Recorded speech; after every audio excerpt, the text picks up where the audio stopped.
mereka tidak mau mengkhianati hati nurani mereka. Maka disitulah kita sadar kenapa orang-orang itu kuat imannya, kokoh imannya, karena persekutuannya dengan Tuhan, karena kehangatannya dengan Tuhan, gitu ya.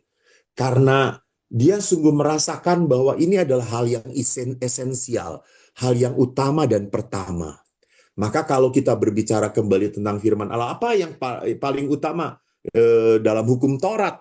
Pertama adalah kasihanilah. Yang sering jadi pembantu ya Maya. Romo Yus mati lagi mimpin misa.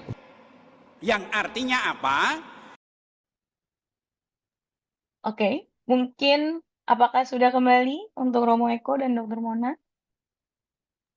Saya sudah. Oke, baik. Sudah Oke. hadir. Oke. Ya belum sempat makan sate kambing deh. Bercanda. Masa jeda sebentar makan sate kambing. Rabo, pantang, dan puasa. Iya, sekarang kan bukan Rabo, sekarang kan Kamis. Pantang mundur. Untung diadakannya Kamis ya, Dr. Mona. Pantang mundur, Romo. Iya. Oke. Baik, kita sekarang akan masuk ke segmen yang kedua. Mungkin tadi segmen yang pertama, Bapak, Ibu, dan sahabat Hafi semua, kita membicarakan terkait fenomenanya, alasannya, dan tanda-tandanya. Di segmen yang ini, kita akan lebih konkret untuk membahas lebih dalam lagi terkait cara mencegah, cara menghadapi, dan juga cara memulihkan, gitu ya.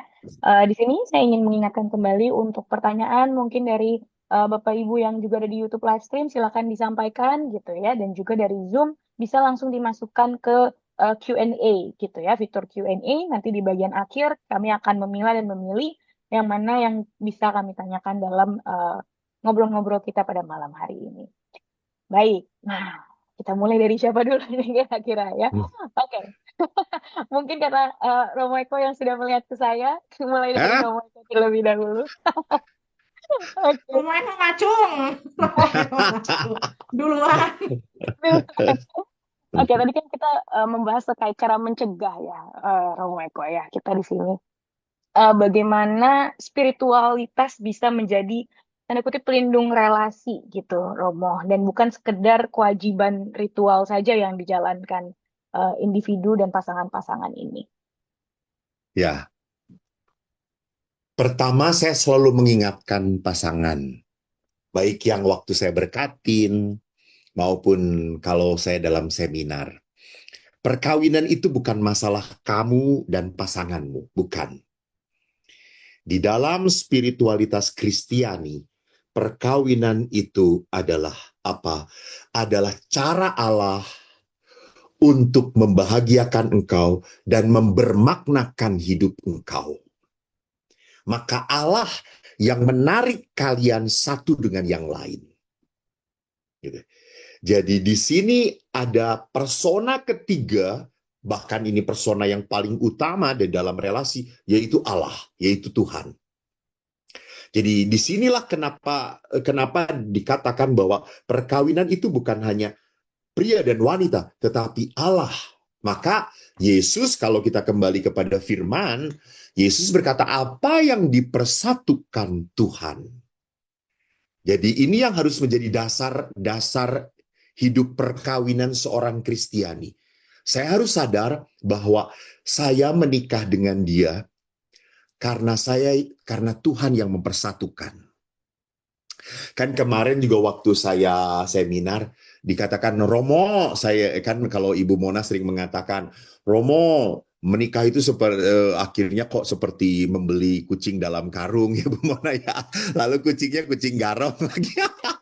Kasian deh. Beli kucing dalam karung, garong pula kucingnya. Iya. Makanya sebelum dibuka gebukin dulu kata saya itu. Jadi ada juga orang yang mengatakan salah pilih. Menurut saya perkawinan bukan salah pilih, tapi salah merawat. Salah merawat relasinya. Gitu. Maka kalau kita kembali kepada spiritualitas Kristiani, bahwa perkawinan itu dipersatukan oleh Allah, maka yang pertama dan utama di dalam perkawinan adalah Allah, harus Tuhan. Karena kalau yang pertama dan utama dalam perkawinan adalah pasangan, seringkali itu tadi simbio apaan? Simbiosis. Simbiosis mutualisme. Mutualisme. Itu dia. Kalau pelajaran Maaf, saya biologi bukan- dapat berapa ya waktu SD Romo? Saya ekonomi ya, A3 sos. Sosial. Tuh karena sosial, saya tadi cari-cari kacamata. Di mana kacamata? Taunya di leher gue satu, kenapa di 2 biji? Jadi seperti simbiosis mutualisme, saling. Akhirnya kalau tadi yang ibu Mona katakan, selalu kan it take to tango. Gua kayak gini karena apa? Karena gua mau balas dendam. Karena mau balas dendam. Saya juga harus bahagia. Lu udah nyakitin gua, emangnya gua nggak bisa nyakitin elu? Iya. Kalau yang menjadi pertama dan utama pasangan, maka saya hanya bisa apa? Membalas. Apa yang dia lakukan kepada saya pun akan lakukan pada dia. That's not love. Gitu ya. Itu baru cinta di dalam eros, karena dia tidak memenuhi kebutuhan saya. Kalau kita kembali kepada cinta yang mutlak yang diajarkan oleh Yesus, agape, belas kasihan, kerahiman, kemurahan hati, sekali lagi itu hanya muncul dalam diri orang-orang yang menomorsatukan Tuhan. Pada saat orang itu takut akan Allah, ingat, Timor Dei, takut akan Allah di dalam bahasa kitab suci, jangan diartikan bahwa karena saya nanti akan dihakimi lalu masuk neraka. Itu bukan. Itu sikap ketakutan menghormati Allah dalam takut semacam itu bukan sikap beragama yang benar. Bukan. Takut akan Allah itu berarti apa? Takut menyakiti hati Tuhan. Takut tidak berkenan pada Tuhan.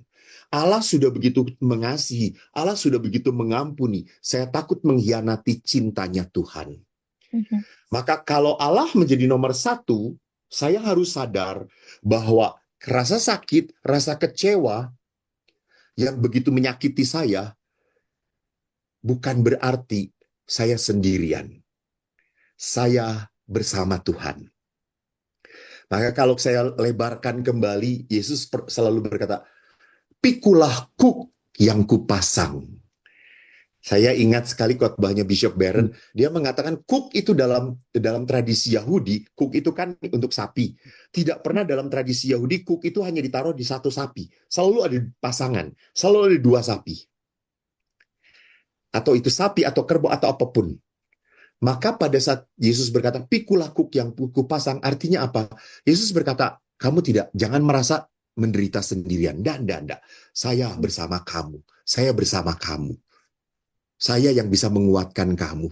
Saya yang bisa membuat kamu bisa memaafkan. Bisa berbelas kasih kepada orang yang tidak layak dikasihi. Demikian Inta. Thank you. Oke. Oh, jadi bagaimana memang kalau dari sisi spiritualitas itu bagaimana kita tidak hanya menghadirkan Allah dalam pernikahan kita, tapi menomorsatukan gitu ya yang menjadi utama. Benar. Oke. Benar Inta. Sedikit mendalami sedikit ya Romo ya, mungkin untuk membantu Bapak Ibu dan sahabat-sahabat Afian di sini juga.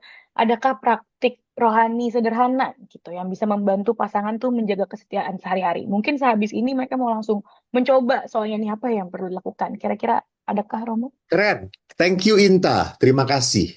Bagus banget. Apalagi dihubungkan dalam konteks Prapaskah ya. Jadi kita harus sadar, saudara kita yang Muslim pun memasuki masa puasa, gitu. Kita juga memasuki masa puasa dan pantang. Puasa dan pantang bukan masalah tidak makan, kurangi makanan, kurangi kenikmatan, tapi yang nomor 1 adalah apa? Di dalam hidup masa Prapaskah ini, Bapak Paulus kan selalu mengatakan doa, firman, dan berbelas kasih. Doa, firman, dan berbelas kasih. Maka mengapa di dalam masa puasa kita belajar sacrifice, berkorban. Yang membuat kamu bahagia, senang itu bukan makanan semata-mata, bukan tontonan, bukan barang tertentu, bukan. Allah. Justru Allah lah yang bisa memberikan damai, kebahagiaan sejati, hanya Tuhan. Dan justru Allah itu baru kita peroleh pada saat kita berani melepaskan diri kita, mengosongkan diri kita. Maka baik sekali kalau saya kembalikan dengan yang dikatakan oleh Bapak Paus Yohanes Paulus. Family pray together, stay together. Maka doa bersama, gitu. Doa bersama. Kalau suami Anda kan kadang maaf ya para pria tanpa tuduhan untuk menyalahkan tidak. Karena kan saya ngomong kepada anak-anak. Nah, yang paling sering berdoa siapa? Mama bareng-bareng ya papa. Papa sendirian nggak tahu kapan doanya gitu ya. Ini berdasarkan pertanyaan saya loh pada anak-anak loh. Anda bisa cek nanti ke rumah retret lah silahkan gitu ya. Saya sering tanya seperti itu. Kalau misalnya sulit udahlah Pak salam Maria satu kali aja, salam Maria atau Bapak kami satu kali aja. Nggak mau, ya udah tanda salib aja sekali aja udah selesai gitu ya. Jadi bagaimana justru doa itu membuat kuat. Saya ingat kesaksian dari Arswendo. Mungkin kita tahu Arswendo. Pernah masuk penjara, dia editor, dia dari itu. Dia mengatakan begitu banyak tawaran-tawaran dalam hidup saya untuk selingkuh, untuk kacau. Lalu suatu hari dia bersaksi, kenapa saya tidak selingkuh? Dia mengatakan, waktu saya pulang dari kantor, saya melihat istri dan anak saya sedang berdoa. Lalu saya tanya kepada anak saya, "Nak, kamu berdoa dengan mama. Apa doa kamu?" "Papa, kami berdoa supaya papa tidak selingkuh." Itu menonjok banget gitu ya. Itu mengatakan, oh mereka mendoakan saya. Mereka melindungi saya. Gitu ya. Bukan menuduh saya, tetapi melindungi saya. Jadi saya kok sangat percaya. Hidup doa adalah apa? Adalah shield. Shield itu apa? Protection.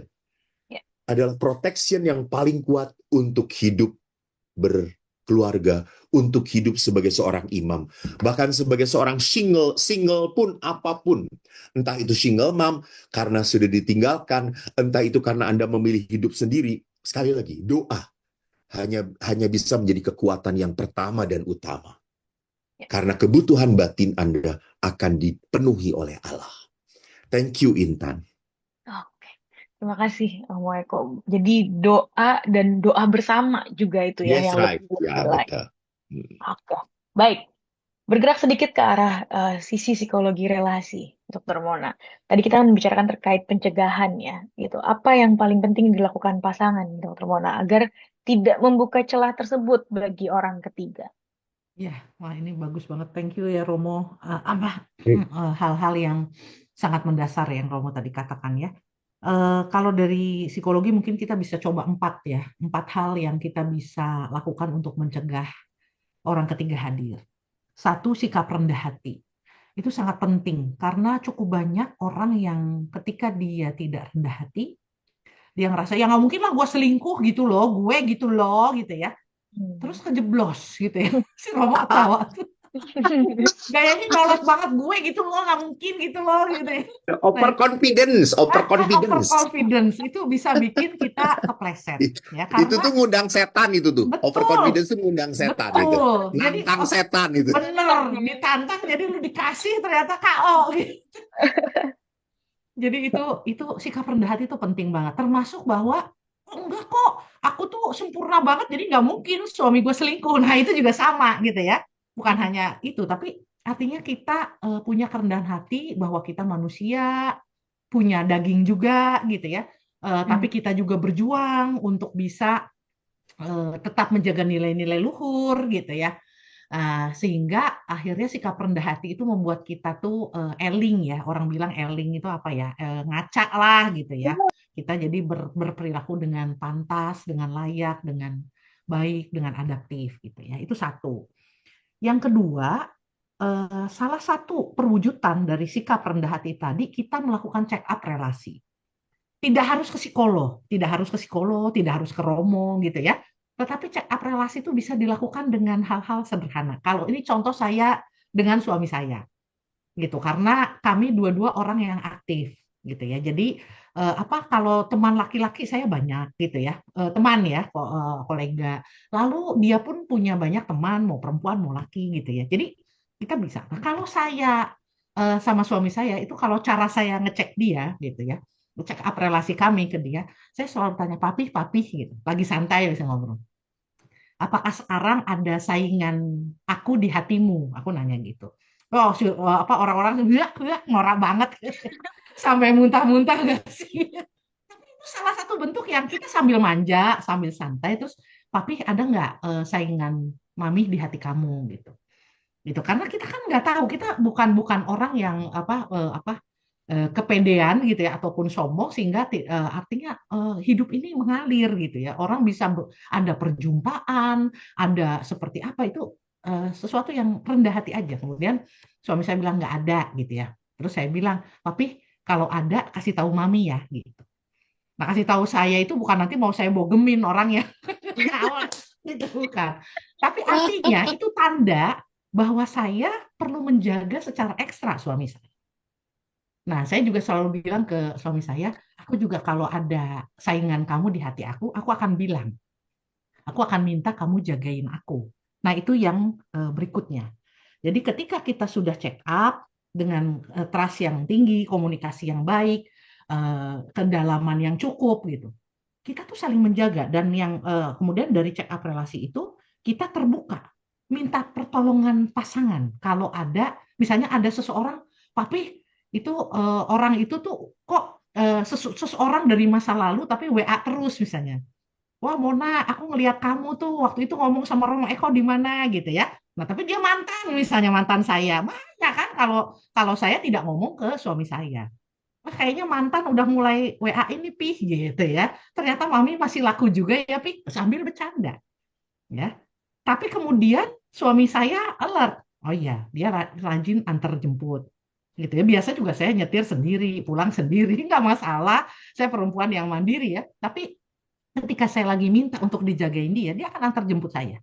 Jauh pun dia akan antar jemput gitu ya karena dia tahu dia jagain gitu. Dia penjagaan gitu. Begitu juga kalau tapi kalau ada ngomong ya nanti mami antar jemput. Tapi biasanya suami saya nggak pernah ngomong gitu. Jadi saya nggak pernah antar jemput dia. Jadi mungkin dia takut dibawa. Ya. Wanita itu berkuasa men gitu ya. Wanita terkuat di dunia. Bercanda, bercanda, bercanda. Tapi itu sesuatu bentuk dari tadi ya. Jadi kerendahan hati, check up relasi, lalu salah satunya adalah dengan ngobrol, ataupun kalau kami rajin retret. Kalau kami retret perkawinan dulu mulai dari setahun sekali, sekarang udah 22 tahun perkawinan, setiap ulang tahun perkawinan pasti ada proyek bersama. Ketika anak-anak sudah 5 tahun ke atas, kami ajak ke dalam retret perkawinan. Jadi mereka ikut. Tapi sekarang setiap bulan satu kali ya walaupun hanya 2 hari semalam karena kesibukan dan sebagainya tapi kami setiap bulan satu kali untuk retret berdua ya nginep 2 hari semalam. Kenapa? Ya check up relasi, mengembangkan relasi, mawas diri, cukup banyak sekarang yang perlu kami hadapi, anak-anak sudah besar gitu. Itu bentuk kami menjaga perkawinan kami dengan niat ya bukan ya udahlah nanti kalau sempet gue rawat perkawinan gue ya gitu. Tapi memang dijadwalkan, sudah ada jadwalnya. Sabtu dan Minggu terakhir setiap bulan adalah kami retret berdua. Itu janji kami dari sebelum menikah, bahwa setiap tahun akan retret. Jadi dari setahun sekali, kemudian setahun 2 kali, setahun 4 kali, kemudian 2 bulan sekali, akhirnya sebulan sekali. Gitu ya, karena kebutuhan untuk bersama, untuk berdua di dalam keheningan, gitu ya, itu kebutuhan ya. Jadi itu. Lalu kemudian dari check up relasi, kemudian keterbukaan tadi, mintalah bantuan. Dia itu pasangan hidup kita. Dan itu direstui oleh Tuhan, pasangan hidup ini gitu ya. Ketika kita membutuhkan bantuan, ada yang godain, ada yang ngepepet misalnya, wah dipepet nih gue gitu ya. Ada yang jagain gitu ya. Dan dia adalah orang yang kita percaya akan berpihak pada kita. Dan terakhir adalah setiap orang apakah kita lagi ada masalah perkawinan ataupun tidak, akan menghadapi krisis di dalam hidupnya. Ya, dan ketika kita menikah, ketika kita kebanyakan kalau quarter life crisis kita menghadapi kurang lebih sendiri ya, mungkin masih lajang ya. Tapi midlife crisis, perempuan ketika menghadapi perimenopause, laki-laki ketika memasuki masa pensiun, itu adalah krisis. Mau perkawinannya bahagia, tidak bahagia, mau perkawinannya kualitasnya dekat atau enggak, tapi itu adalah masa krisis yang ketika kita tidak menyikapinya dengan baik bersama pasangan, itu sangat mungkin menjauhkan kita. Jadi krisisnya krisis pribadi. Ya, aduh, gua udah perimenopause nih, misalnya ya para ibu ya, udah perimenopause, kita merasa kurang menarik, secara emosional kita juga ups and downs gitu ya. Kita mulai jadi merasa tersisihkan, jangan-jangan gue tidak diinginkan, anak-anak juga udah sibuk sendiri, loneliness ya.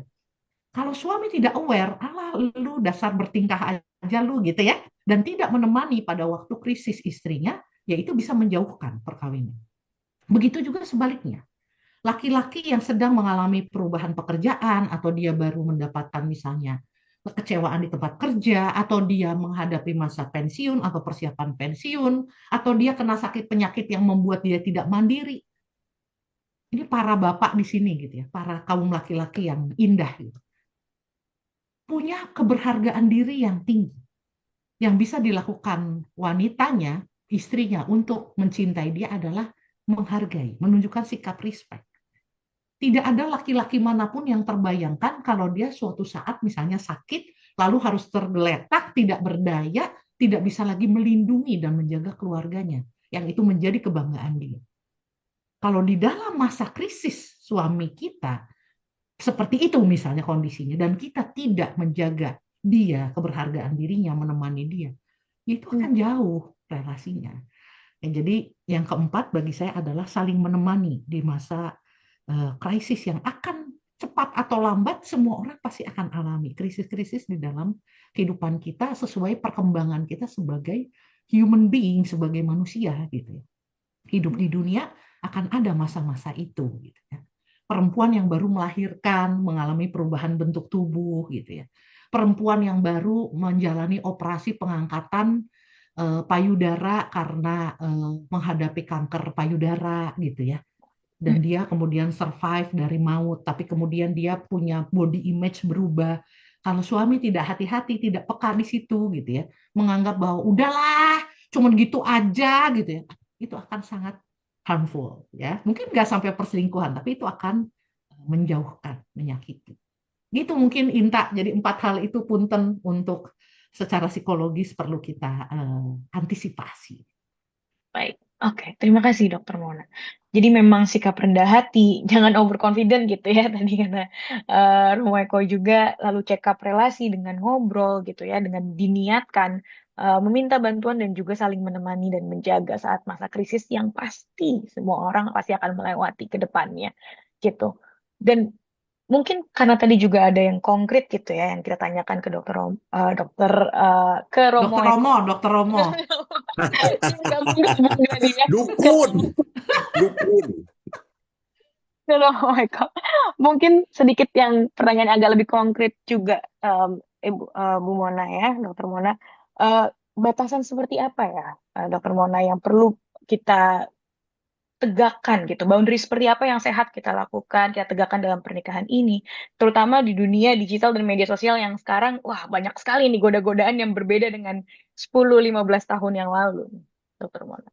Ya, kalau saya membiasakan diri saya itu tidak suka untuk apa ya, ngecekin. Kalau orang kan ada ngecek HP pasangan gitu ya, untuk tahu bahwa lu bener nggak gitu ya. Terus kita juga kasihin HP kita. Kalau saya sama suami tidak pernah gitu ya, tapi saya selalu melakukan check up yang tadi itu. Jadi kita ngomong, dan kalau boundary untuk kami berdua itu adalah kalau saya merasa bersalah.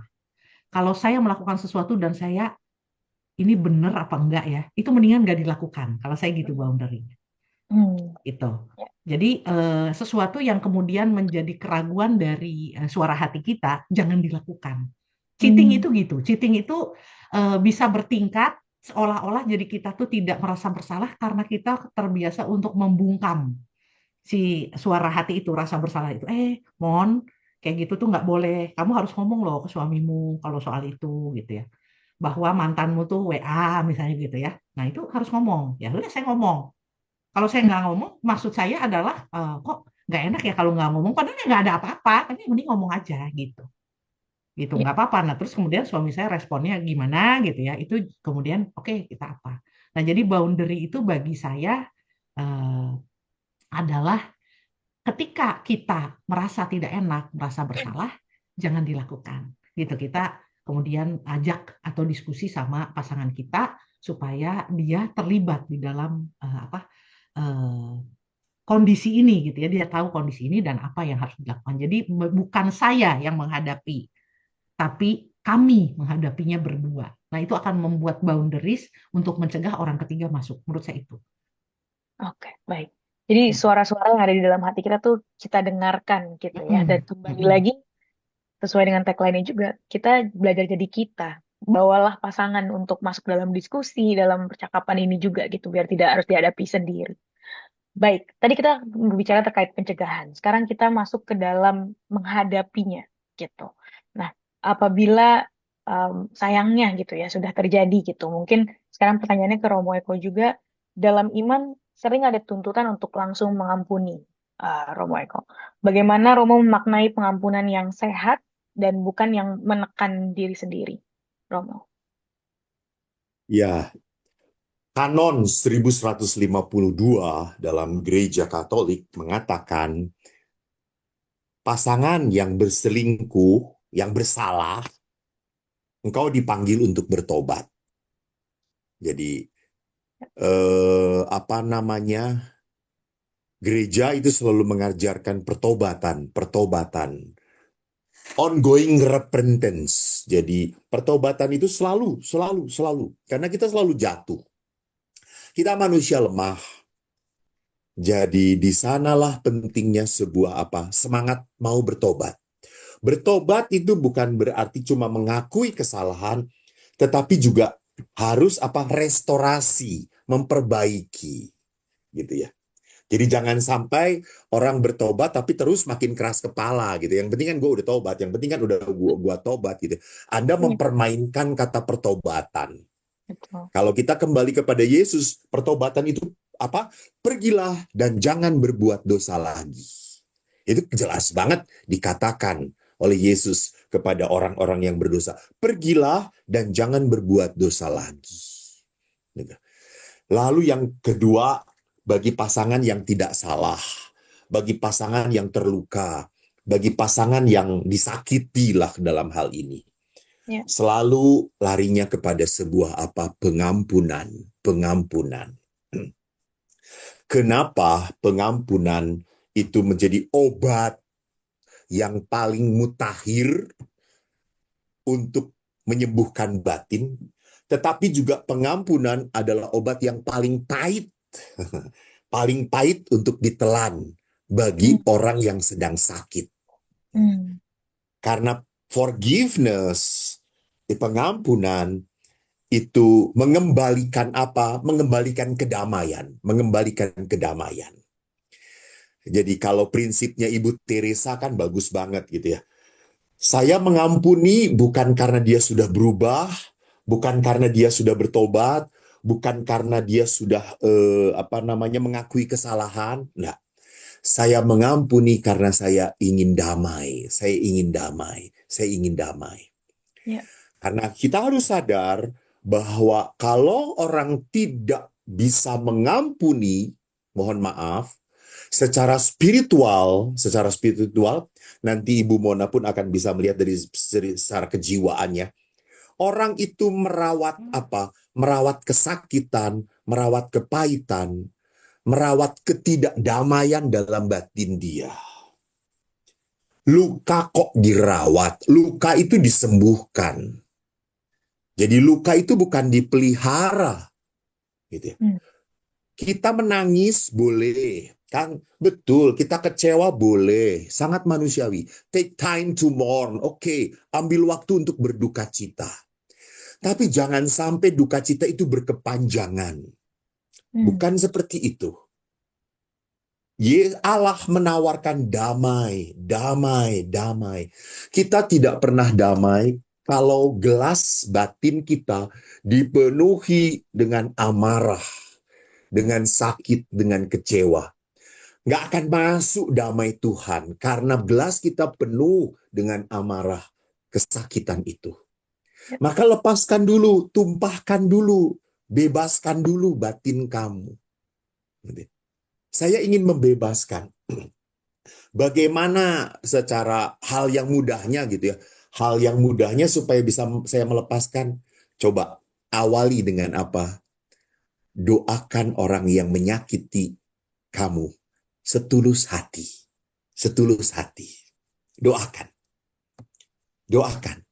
Novena 9 kali untuk kebaikan orang yang menyakiti kamu.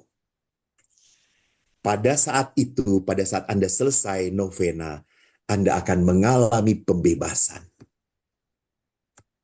Semoga menjelaskan Inta. Thank you. Luar biasa. Tadi saya suka sekali itu analoginya, itu obat yang ampuh tapi pahit untuk ditelan, gitu ya.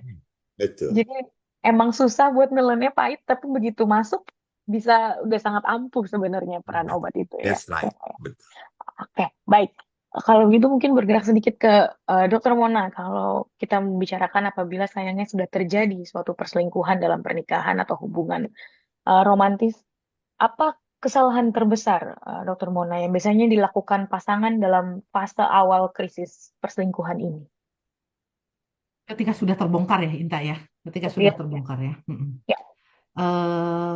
Yang menghambat itu adalah dari dua pihak ya, dari yang menyakiti, yang tersakiti ya, masing-masing. Kalau dari yang menyakiti, yang bisa menghambat proses yang tadi seperti Romo bilang ya, sampai kepada restorasi gitu, itu adalah sesuatu yang sifatnya arogan ya, tidak mau mengakui, atau yang artinya yang penting gua kan udah minta maaf. Kesannya kalau sudah minta maaf beres. Dia tidak melihat bahwa dampak dari perbuatannya itu menimbulkan trauma, melukai di jangka panjang, dan kebanyakan kita tuh kurang menyadari bahwa perselingkuhan di dalam perkawinan itu dampaknya bukan hanya kepada pasangan, tapi juga kepada anak-anak. Seperti apa sih anak-anak yang memandang bahwa oh ayahnya selingkuh, menyakiti mamanya, atau mamanya selingkuh, menyakiti papanya.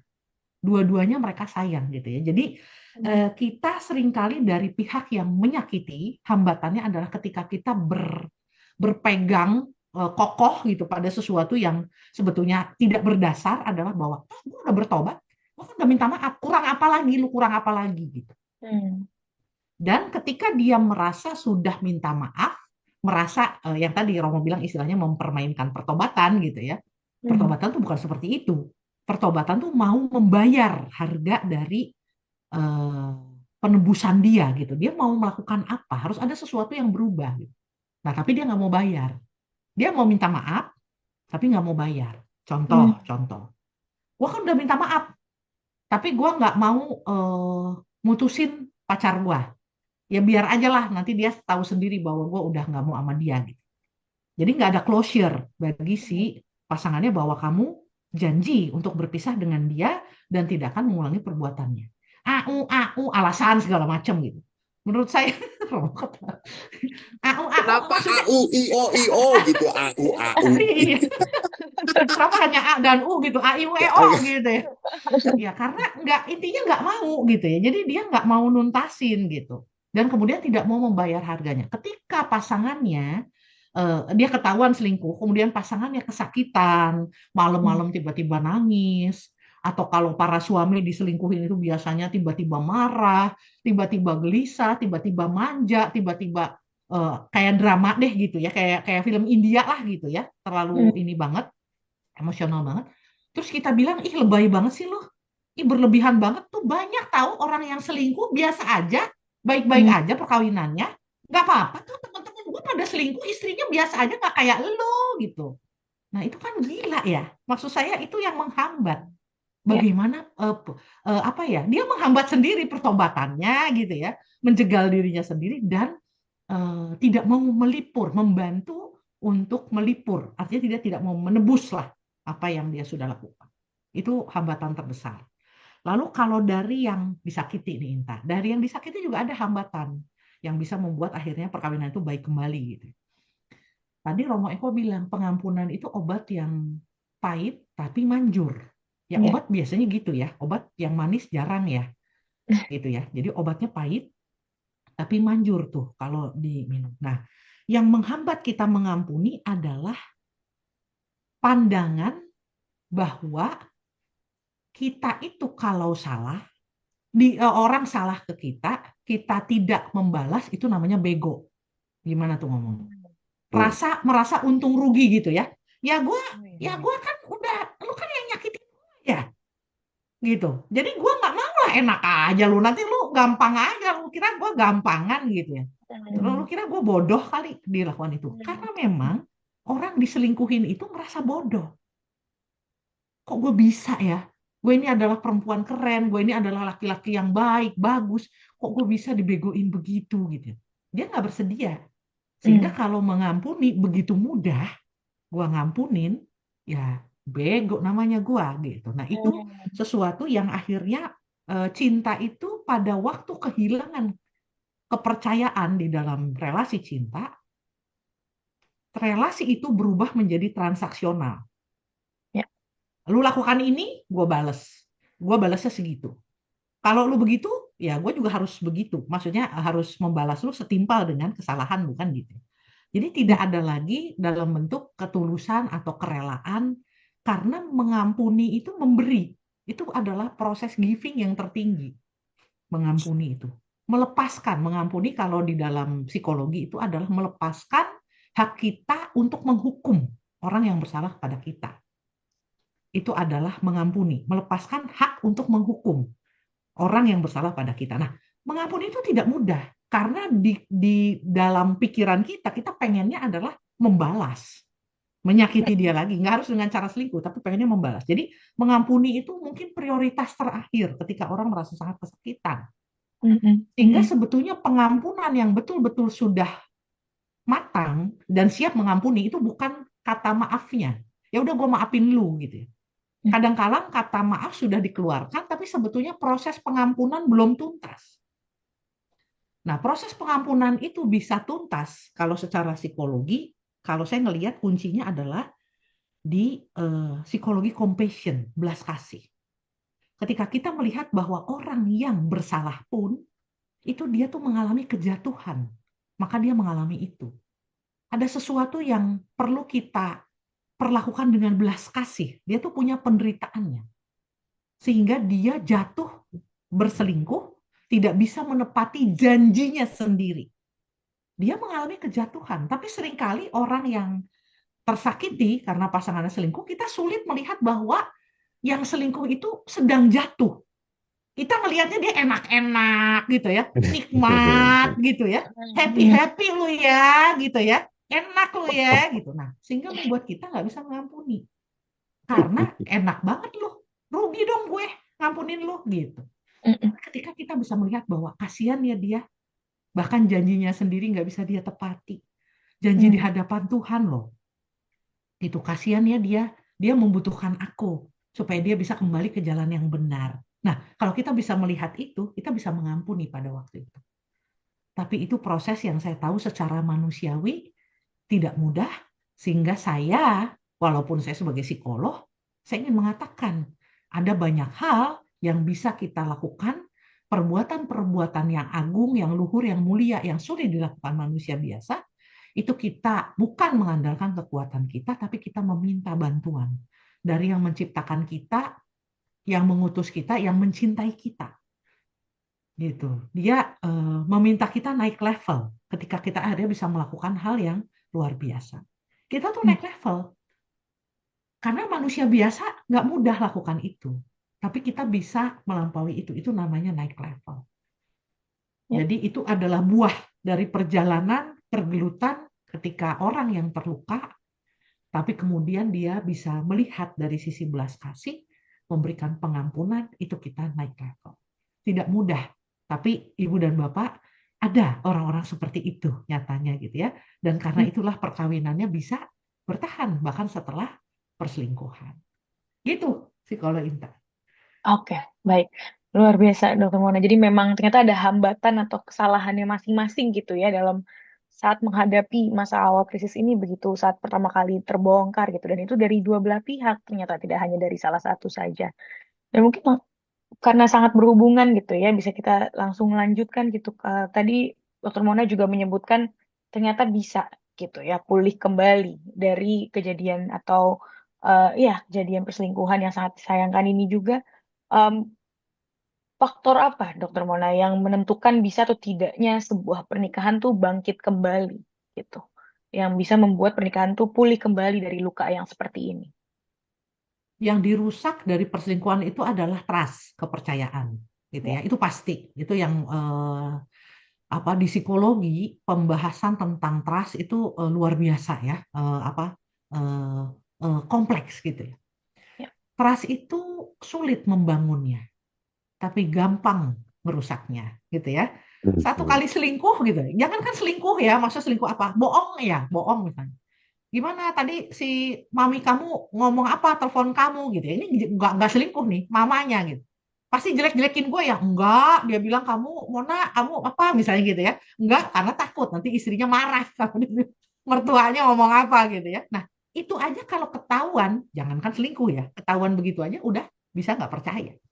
Percaya itu begitu sulit untuk mendapatkannya ya, meraihnya sampai pada posisi tertentu, kualitas tertentu. Kalau ngancurin gampang pisan, gampang banget hancurnya gitu ya. Nah, jadi satu hal yang bisa memungkinkan menurut saya perkawinan itu selamat setelah terjadinya perselingkuhan adalah eh, berhasil atau tidaknya memperbaiki kepercayaan itu. Lama dan sulit, yes, tapi bisa. Artinya trust itu kalau tidak ada, saya hanya ingin mengatakan gini, kalau sekedar tidak berpisah, sekedar tidak bercerai, sekedar tidak hancur keluarga gitu, mungkin banyak yang kelihatan baik apa biasa aja setelah perselingkuhan ya udah mereka masih sama-sama kok, gitu. Ya masih bersama kok, nggak pisah. Tapi apakah itu yang dimaksud perkawinannya? Karena kalau menurut saya setelah terjadi perselingkuhan itu krisis. Kalau sudah berhasil mengatasi krisis, harusnya kalau berhasil itu perkawinan itu naik ke level. Kalau tadinya perkawinan itu misalnya dinilai secara relasi misalnya 7, terus terjadi perselingkuhan, ancur-ancuran jadi 3 atau 2 kualitas relasi mereka gitu ya. Segala macam lah. Habis itu proses terjadi lalu menebus ya kesalahan kita dengan cara apa, kemudian yang disakiti mau memberikan compassion, melihat dengan kacamata compassion, akhirnya berhasil lah gitu ya. Itu harusnya naik level. Karena kalau mereka di level yang sama seperti sebelum perselingkuhan terjadi, ya tinggal tunggu waktu, hancur lagi, perselingkuhan lagi. Buat apa kembali ke sebelum perselingkuhan? Banyak orang yang bilang, saya pengen perkawinan saya kembali seperti yang dulu, Bu Mona. Saya bilang, oh jangan balik seperti yang dulu, Bu, Bapak. Habis perselingkuhan nggak boleh kembali seperti yang dulu. Karena akan terjadi perselingkuhan lagi kalau seperti yang dulu. Udah jelas gagal, kualitasnya tidak mencukupi. Kekuatan relasinya tidak mencukupi. Kalau ibu dan bapak mau berusaha untuk naik level. Jadi pasca perselingkuhan ini, kalau tadinya 7, jadi 9. Supaya lebih kuat ngadepin. Ya, jadi jangan mau kembali seperti sebelum terjadi perselingkuhan. Harus naik level. Ya, nah, tapi untuk naik level itu tadi susah. Kebayang nggak kalau sekedar kita tidak berpisah, kalau tidak ada trust di dalam perkawinan, perkawinan itu sama dengan penjara. Siapa yang suka di penjara? Hanya karena kewajiban ada di situ, ya udahlah demi anak-anak, ya udahlah orang Katolik nggak boleh bercerai, gitu ya. Itu akan jadi seperti penjara. Kita ada di situ, kita tidak berpisah, kita tidak cerai, kita tidak songong, gitu. Tapi kita tidak betah ada di situ. Ya, kita akan lari kemanapun. Nggak harus selingkuh lagi, tapi lari kemanapun untuk melipur kekecewaan kita.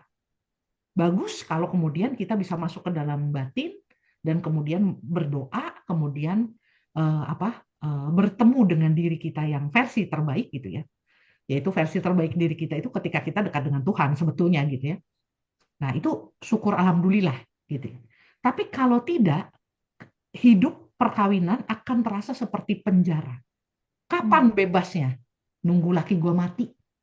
Kapan bebasnya? Nunggu bini gue tewas gitu. Serem.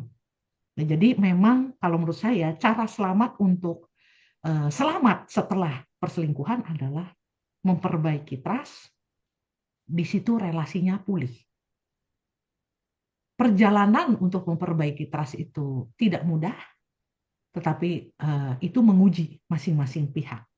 Kesetiaan kita diuji lagi, seberapa kita punya hope, gitu, seberapa kita beriman, seberapa kualitas kita mencintai. Yang jelas kalau jangan kembali seperti dulu. Kalau seperti dulu tidak kuat, harus naik level. Kemampuan mencintainya naik level, apanya naik level, gitu. Kematangan pribadi kita naik level, kemampuan kita menanggung naik level, gitu. Jadi itu harus sangat mendewasakan kita. Dari saya itu, Inta. Oke. Terima kasih banyak, Dokter Mona. Dan jadi memang bagaimana hubungan ternyata melewati krisis ini tuh bisa naik level malah ya. Pada saat kita melihatnya dia drop gitu, tapi ternyata bisa keluar dengan lebih kuat lagi gitu. Oke. Baik, kalau misalkan kita sedikit dalam proses pemulihan nih, kepada Romo Eko mungkin pertanyaan saya. Bagaimana iman membantu pasangan menemukan makna baru, Romo, setelah luka pengkhianatan, luka perselingkuhan yang dirasakan ini? Iya, benar, saya mendukung apa yang dikatakan oleh Ibu Mona tadi ya, bahwa kehidupan itu seperti apapun ya, kedewasaan iman, karakter kita gitu ya, harus semakin dewasa, harus semakin sempurna gitu. Kan itu tuntutan Injili, hendaklah kamu sempurna seperti Bapamu sempurna adanya gitu. Jangan melebih-lebihkan, kan kita manusia, kan kita manusia. Jangan berlindung di balik kelemahan. Bukan itu kemanusiaan yang sesungguhnya. Kemanusiaan yang sesungguhnya adalah apa? Harus menjadi seperti Allah. Tadi, kita harus bisa berbelas kasih, compassion. Kita harus bisa mengerti kenapa dia sampai jatuh. Kita harus belajar menjadi maharahim, berbelas kasih, gitu. Tidak mengutamakan ego, tidak mengutamakan diri sendiri, tidak mengutamakan saya. Maka kalau bagaimana iman, kepercayaan tidak pernah bisa berkembang pada saat tidak ada aksi cinta yang nyata. Maka Yakobus kan berkata iman tanpa perbuatan adalah mati, adalah hampa gitu ya. Adalah kekosongan gitu. Doa tanpa tindakan kasih itu adalah sebuah kebohongan. Tetapi tindakan kebaikan tanpa doa itu adalah sebuah tindakan sosial belaka gitu. Tindakan cinta yang mengharapkan pamrih gitu ya.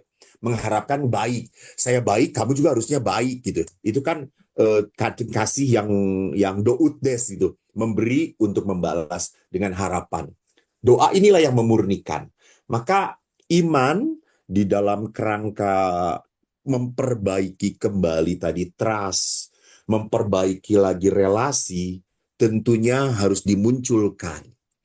Tentunya tadi kan Ibu Mona mengatakan memperbaiki trust itu sulit banget gitu, sulit. Betul, sulit tetapi bukan berarti tidak mungkin gitu ya. Sulit bukan berarti mustahil gitu ya. Apapun yang mustahil bersama Tuhan, semuanya akan bisa gitu ya.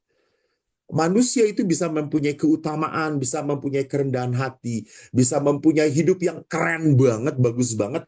Saya yakin kok dia punya Tuhan. Dia punya Tuhan. Gitu.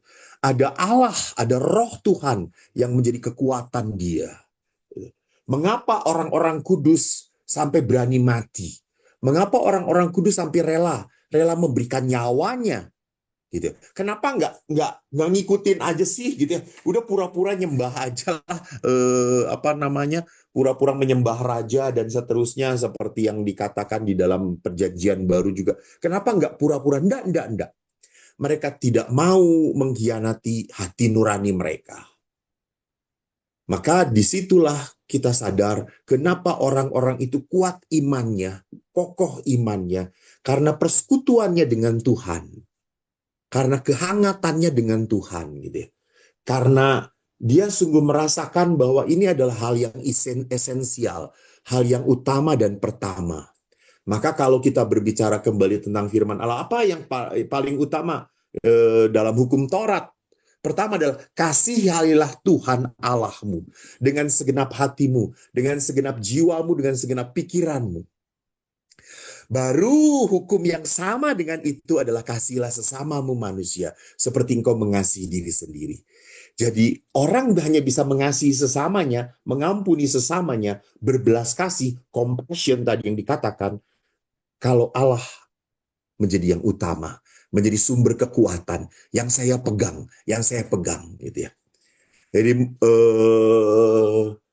ini bukan sesuatu yang kekosongan, iman itu bukan. Tapi pada saat saya melakukan, pada saat saya coba bersandar, pada saat saya coba memegang sesuatu yang kuat, sesuatu yang tak tergoyahkan, Allah sendiri, maka saya akan apa? Akan mendapatkan tadi penghiburan batin. Sehingga tadi saya bisa naik level.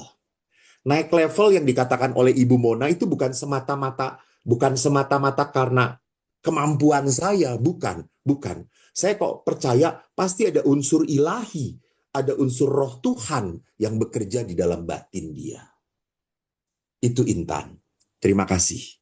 Baik, terima kasih banyak Romo Eko dan juga Dr. Mona untuk jawaban-jawabannya. Bagaimana kita mengakhiri segmen kedua ini sepakat bahwa ternyata sangat bisa pulih gitu ya, walaupun tidak mudah, walaupun berat dan juga perjalanan yang tidak sebentar gitu ya. Tapi ternyata gak hanya bisa pulih, tapi bisa naik level gitu dengan berpegang kepada Tuhan, berpegang kepada Allah, dan juga berusaha terus-menerus dengan aksi memperbaiki kepercayaan itu juga. Gitu. Oke, sekarang dengan berakhirnya segmen 2 ini, kita akan masuk ke sesi tanya-jawab gitu ya. Walaupun karena sayangnya, karena seru banget kita ngobrolnya, jadi waktunya tinggal tidak banyak lagi. Jadi mungkin pertanyaan yang bisa dijawab hanya satu nih sepertinya malam ini. Semoga nanti di seri yang kedua kita bisa menjawab lebih banyak pertanyaan. Mungkin ini bisa jadi input Dr. Mona, mungkin harus 2,5 jam kali ya kita durasinya. Karena ternyata seru sekali dan banyak pertanyaannya ya. Oke, baik. Kembali lagi untuk tadi juga disebutkan oleh Dr. Mona terkait berhasil atau tidaknya memperbaiki kepercayaan. Di sini juga kami dari Atome Indonesia bisa berjalan bersama, menemani Bapak Ibu dan sahabat-sahabat AFI semua yang membutuhkan bantuan di situ melalui konseling, baik pranikah ataupun pernikahan, untuk membantu tidak hanya sesi individu, sesi pasangan, tapi juga sesi individu. Karena kita tahu bahwa luka yang diciptakan juga mungkin tidak hanya dalam hubungan, tapi dalam individu juga. Baik, karena kami telah mensortir beberapa pertanyaan, banyaknya pertanyaan yang ingin ditanyakan, banyak yang ingin disampaikan, kami sudah memilih satu pertanyaan tentunya untuk Romo Eko dan juga Dr. Mona. Ini pertanyaannya ternyata dari YouTube, gitu ya. Jadi pertanyaan ini adalah, ada yang ingin bertanya, Dr. Mona dan Romo Eko, kalau suami selingkuh terus-menerus, sepertinya he would never change gitu ya, sepertinya tidak akan berubah. Apa yang harus saya lakukan? Sudah punya putri 2 gitu ya, sudah memiliki 2 anak, tapi keluarga pernikahan serasanya sudah hancur. Gitu. Ini mungkin tidak hanya berarti perselingkuhan yang terjadi sekali, tapi sudah berulang kali gitu. Apa yang bisa dilakukan oleh sahabat AFI yang satu ini? Mungkin boleh dari siapa duluan nih? Saya tidak bisa. Romo, susah itu. Romo. Dari Romo Eko dengan kacamata yang luar biasa keren ini. Silakan Romo. Ibu Mona, saya tuh ingat sekali waktu cerita lalu memberi kesaksian di Surabaya, uskup itu pun sama mendapatkan keluhan itu. Lalu uskup berkata kepada ibu yang punya masalah seperti itu, Bu, berdoalah Bu, supaya ibu diberikan hati yang damai, hati yang tetap sukacita, hati yang bisa mengampuni. Lalu untuk suami saya, ya mintalah kepada Tuhan supaya Tuhan memberikan yang terbaik pada dia. Tak lama kemudian mati suaminya. Dipanggil Tuhan. Ya itu yang terbaik. Aduh, gawat. Ini kan salibnya diangkat dari hidup dia gitu Iya, ya. iya. Itu tadi saya ngelihat yang dikatakan oleh Bu Mona, ada rasa yang cuma selesai, saya kan sudah minta maaf gitu. Ini bukan pertobatan sejati gitu ya. Orang ini arogan, orang ini angkuh. Nanti mungkin Ibu Mona bisa melihat juga, jangan-jangan orang ini sakit juga gitu ya. Sakit secara mental. Orang ini hanya merasakan bahwa seksualitas adalah kenikmatan. Maka tadi Ibu Mona benar bahwa bagaimana seorang suami ataupun istri yang dulunya sudah punya banyak kebiasaan nonton film porno, dan itu pun Bapak Paus mengatakan ini adalah trigger gitu ya. Nonton film porno apapun adalah trigger supaya orang sadar bahwa seksualitas itu adalah demi kenikmatan. No. Seksualitas itu dalam gereja sebagai pemberian diri gitu. Pemberian diri, keterbukaan. Saya membuka supaya kamu masuk dan saya pun memasuki hidup kamu gitu ya. Itu secara spiritualitasnya gitu. Di dalam hidup seksualitas. Maka jangan seksualitas itu bukan sensualitas gitu ya. Kalau sensualitas itu kan lebih kepada karnal, lebih kepada kedagingan, lebih pada kenikmatan gitu ya. Kalau seksualitas itu lebih tinggi gitu ya. Bahwa seksualitas tidak hanya terjadi hanya dalam intercourse, bukan. Seksualitas itu juga ada di dalam memeluk, saling mendengarkan. Tadi Ibu Mona buat setting the boundaries gitu ya, tapal batas dalam relasi, itu seksualitas gitu ya. Bahwa saya memikirkan dia, saya mau berempati, saya mau bercompassion, itu adalah bagian dari sebuah berani memasuki. Saya memasuki dia, dia pun memasuki saya. Nah, kalau kembali lagi ke kasus orang ini, bagaimana nasihat gereja gitu ya. Nasihat gereja akan sama, tidak pernah diperbolehkan untuk cerai gitu ya. Tidak pernah diperbolehkan untuk cerai. Memang sulit sekali kalau hanya satu sisi si wanitanya, entah itu si wanita kan, ini kan ceritanya, si wanitanya yang teraniaya ini, lalu bagaimana bisa membuat perkawinan masih hidup sedangkan si prianya sudah tidak ada kepedulian sama sekali. Ini kan jahat. Maaf, bukan menghakimi, tapi kok saya lihat jahat banget gitu ya. Tidak ada niat baik untuk memperbaiki. Tidak ada niat baik untuk berdamai. Tidak ada niat baik untuk membangun kembali cinta yang sudah dia hancurkan. Tetap pada saat perkawinan ini disahkan secara sakramental, gereja tidak pernah bisa memutuskan. Maka tetaplah bagaimana kepada ibu ini saya mengatakan, selamatkan hal yang bisa diselamatkan dalam hidup ibu. Saya hanya mengatakan seperti itu. Jadi selamatkan batin ibu, selamatkan jiwa ibu. Kalau Anda sudah punya anak, selamatkan anak Anda. Selamatkan anak Anda. Gitu. Walaupun tadi tujuan perkawinan yang benar, yang dikatakan oleh Ibu Mona itu hampir mirip dengan yang dikatakan oleh gereja, itu demi kesejahteraan bersama. Kalau Ibu Mona mengatakan demi keselamatan bersama gitu ya. Tetapi kan masalahnya orang yang mau diselamatkan ini seperti nggak mau diselamatkan gitu, dia malah menghancurkan. Kan kita bisa berhadapan dengan orang itu. Maka saya bukan gereja ya. Saya pribadi mengatakan, Bu, selamatkan apa yang bisa Ibu selamatkan. Apa yang Ibu selamatkan? Selamatkan batin Ibu. Selamatkan batin Ibu. Selamatkan jiwa dan batin anak Ibu gitu ya. Tadi Ibu Mona mengatakan perselingkuhan itu tidak hanya melukai pasangan, tapi juga melukai anak. Anak butuh didampingin. Anak jangan sampai nanti punya image kalau nikah saya tidak mau nanti seperti papa saya menyakiti saya. Ini image ini bukan dikikis tapi dipulihkan, disembuhkan dalam diri anak. Itu jawaban saya, Inta. Semoga tidak puas, tidak apa-apa supaya ada sesi kedua. Pinter banget sih Romo. Kan Mantap. dagang. Iya ya, biar kita nanti diskusi lagi ya, Mo ya. Iya, iya. Iya Biar iya. terus ada kelanjutannya ya, 3 lagi kayaknya pendengarannya. Oke, silakan Dokter Mona. Ya, kalau dari saya tetap kembali begini. Saya setuju sama Romo. Jadi salah satu cara menyelamatkan dalam kondisi ini adalah mungkin kesehatan mental kita, kejernihan kita, kebaikan hati kita. Mencintai orang yang mudah dicintai itu semua orang juga bisa. Tapi berarti ibu yang hebat ini ditantang untuk mencintai orang yang sulit untuk dicintai. Mengapa orang ini sulit dicintai? Karena dia mengecewakan, karena dia selingkuh berkali-kali. Mungkin dia juga mengeluarkan kata-kata yang menyakitkan. Bahkan mungkin dia mengatakan, aku sudah tidak mencintaimu lagi, misalnya begitu ya. Tapi mencintai orang yang tidak mencintai kita itu tidak mudah, gitu ya. Tidak mencintai kita lagi, pernah janji-janji tapi bohong, gitu.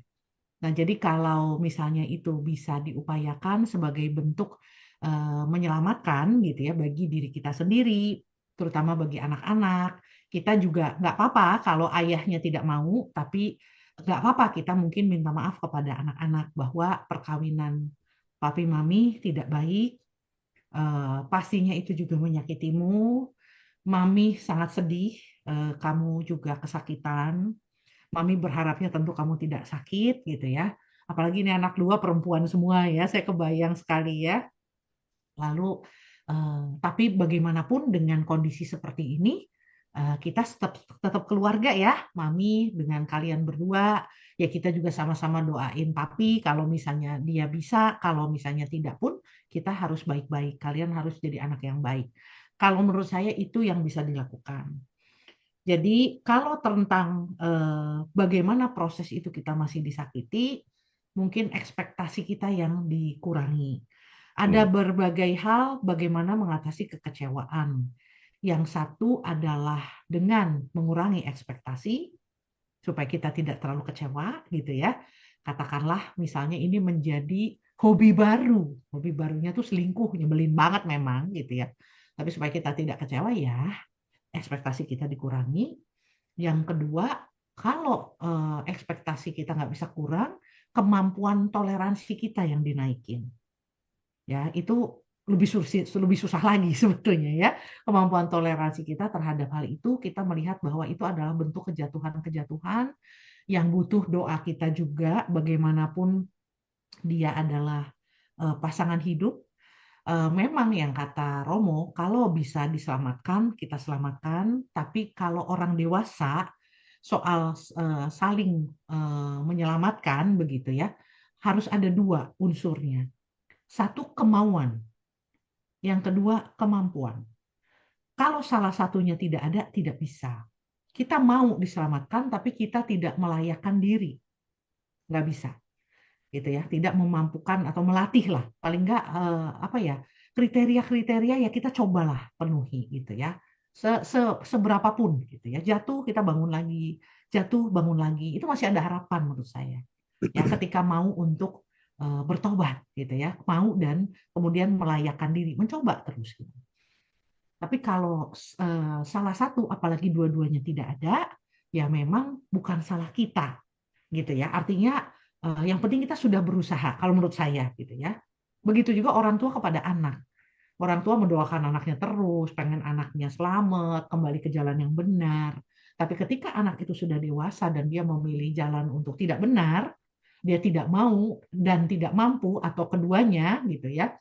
Ya, yang penting kita sudah mendoakan dan terus berusaha. Kalau tidak terjadi, yaitu tadi, bagaimana kita mengurangi ekspektasi kita, menyerahkan kepada semesta, kepada Tuhan untuk bagaimanapun pasangan kita adalah ciptaan Tuhan juga gitu ya. Tuhan mau semua ciptaannya selamat. Hanya saja yang tadi Romo Eko bilang, cerita yang mungkin terkesan lucu atau tragis gitu ya. Kemudian akhirnya dipanggil Tuhan misalnya gitu ya. Ada aja jalan untuk orang itu dibawa untuk selamat gitu ya.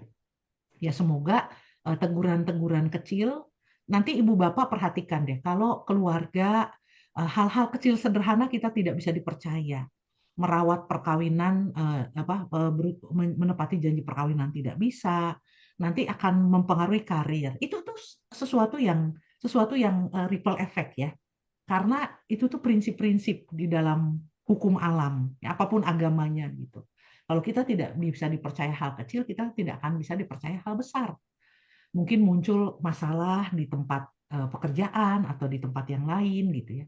Bukan kita yang ngutuk, bukan kita yang mau, semoga lu usaha lu bangkrut lu gitu karena lu nggak setia di perkawinan kita gitu. Nggak itu tidak diperlukan dan tidak boleh untuk menyumpahi gitu ya. Tetapi kalau yang kita tanam tidak baik, tidak jujur dan lain-lain, mana bisa menuai buah yang baik. Itu prinsip semesta. Suka atau tidak suka akan seperti itu gitu ya. Jadi sebetulnya itu bentuk teguran-teguran untuk dia kembali ke jalan yang benar.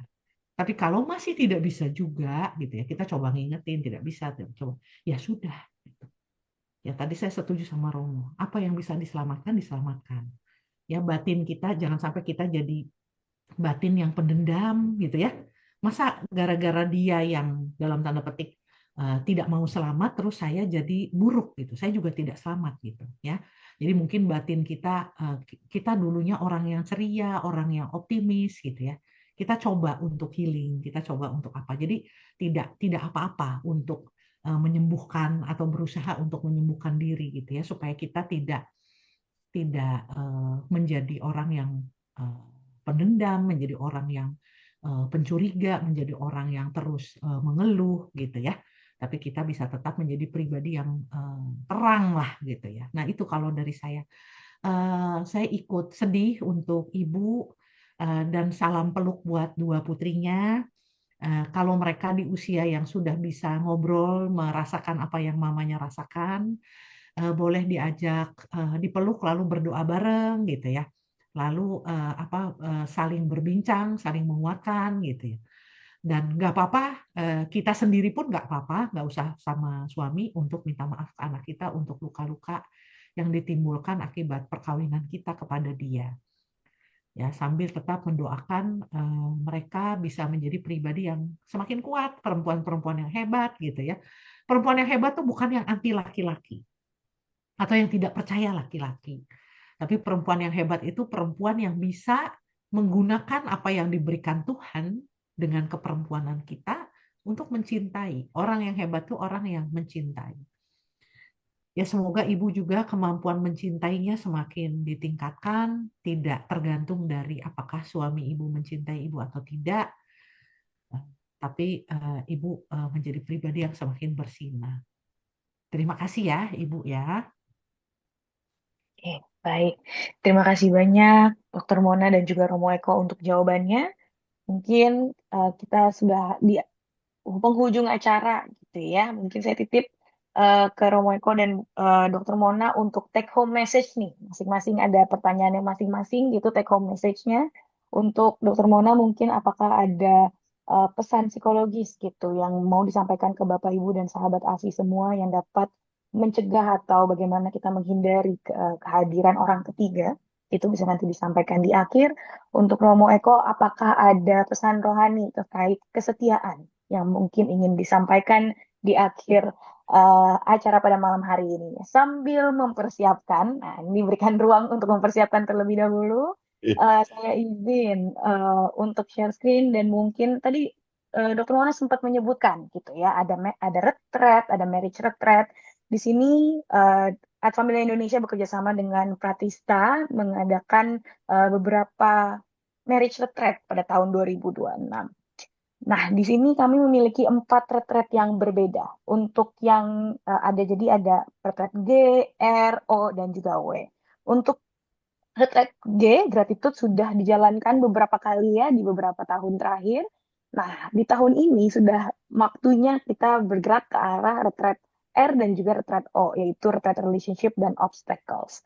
apa isinya? Ini bisa dilihat di sini. Untuk retret yang R akan diadakan 5-7 Juni 2026 di Rumah Retret Pratista. Ini bisa dilihat ada 3 hari 2 malam gitu ya. Mungkin bisa di screenshot terlebih dahulu mungkin untuk Bapak Ibu dan sahabat-sahabat Afi semua. Mungkin dibahas nanti dengan pasangan gitu ya. Atau mau dijadikan hadiah ke keluarga juga boleh gitu ya. Ini yang kedua adalah yang untuk retret yang O. Ini akan diadakan pada tanggal 20 sampai 22 November 2026 di 3 hari 2 malam.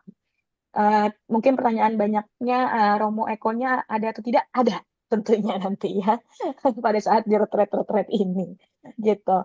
Jadi silakan di screenshot dan mungkin ada yang mau ditulis tapi mungkin agak tidak ada waktunya ya kalau ditulis satu-satu di screenshot atau di foto silahkan. Nah, di sini juga sudah ada pendaftarannya. Bisa diklik link pendaftaran atau di scan gitu ya barcode-nya. Tenang saja nanti di setiap seri ini selanjutnya juga tetap akan ada penjelasan-penjelasan seperti ini lagi gitu ya terkait marriage retreat-nya. Baik. Sudah. Oh, yang terakhir, mohon maaf. Nah, ini kita seperti yang tadi sudah disebutkan gitu ya, karena mungkin banyak yang pertanyaan belum tersampaikan atau belum dijawab dan masih banyak yang sepertinya bisa kita diskusikan ya dalam seri After I Do ini, belajar jadi kita bukan aku. Kita akan ada 3 kali lagi Bapak Ibu ya di 27 Mei 2026 dengan topik lagi-lagi bahas suami istri mertua dan ipar. Di 13 Agustus 2026 seksualitas perkawinan tabu tapi mau. Dan juga yang terakhir di tahun 2026 di 21 Oktober 2026 melayani Tuhan sampai lupa pulang. Kasihan pasangan kesepian. Dan ini akan dijalankan selalu jam 7 sampai jam 9 malam. Seperti ini juga di Zoom dan YouTube Afi TV. Nah, ini jadi mungkin boleh di-tag nih tanggalnya sekarang gitu ya di kalender untuk jangan kemana-mana. Kita harus nonton, kita harus mendengarkan di 3 tanggal ini. Silakan sekali nanti kita akan bertemu lagi dengan Dr. Mona, dengan Romo Eko, dan juga dengan saya sebagai moderator. Baik, dengan demikian, sekarang kita benar-benar sudah di penghujung acara. Sekarang saya akan kembali lagi ke Romo Eko dan Dr. Mona untuk take home message-nya. Mungkin boleh tadi sudah Romo Eko terlebih dahulu nih untuk menjawab pertanyaan, berarti Dr. Mona terlebih dahulu untuk take home message-nya. Ya, Silakan, Dr. Mona. baik, terima kasih. Mencintai orang yang mudah dicintai itu semua orang juga bisa, tapi mencintai orang yang sulit dicintai itu membutuhkan kematangan. Ya, semoga kemampuan kita mencintai itu bisa semakin hari semakin baik. Selamat mencintai. Silahkan. Silakan, Romo Eko. Dalam Injil Matius itu dituliskan tentang silsilah Yesus.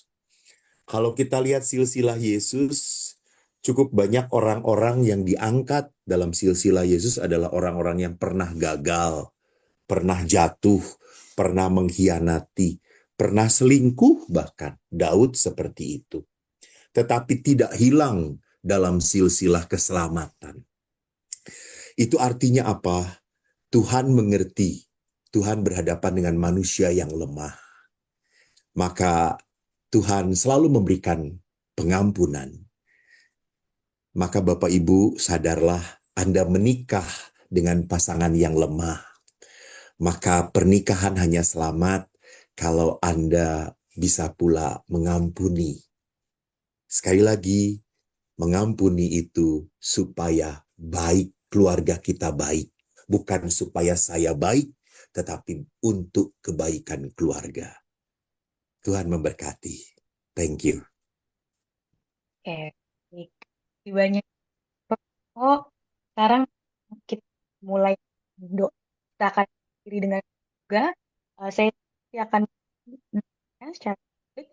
Saya mengundang tolong kepada dari doa untuk penutup seperti itu. Apakah boleh Romo Eko nanti?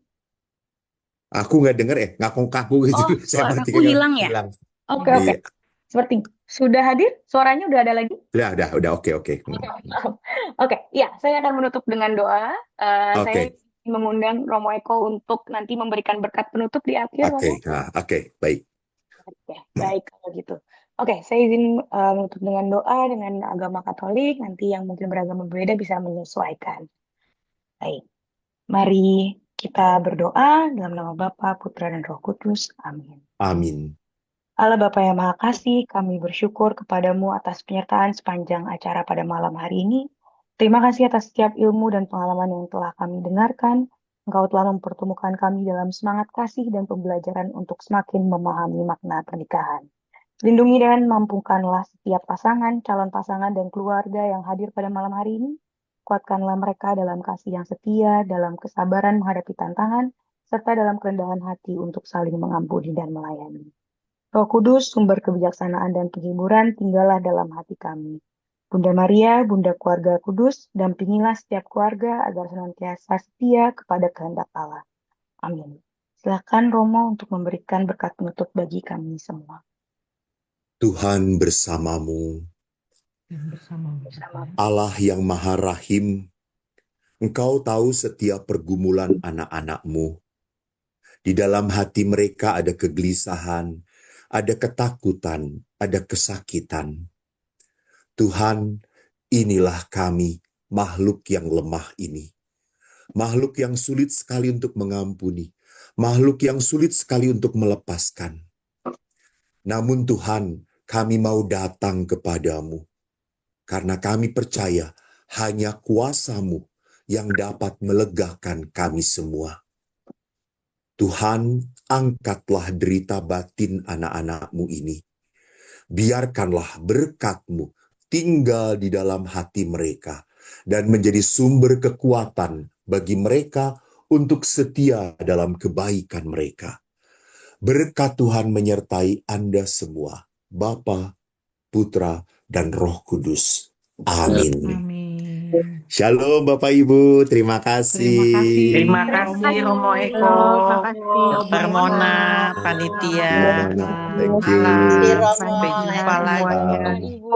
Dadah. Terima kasih. Thank Terima kasih.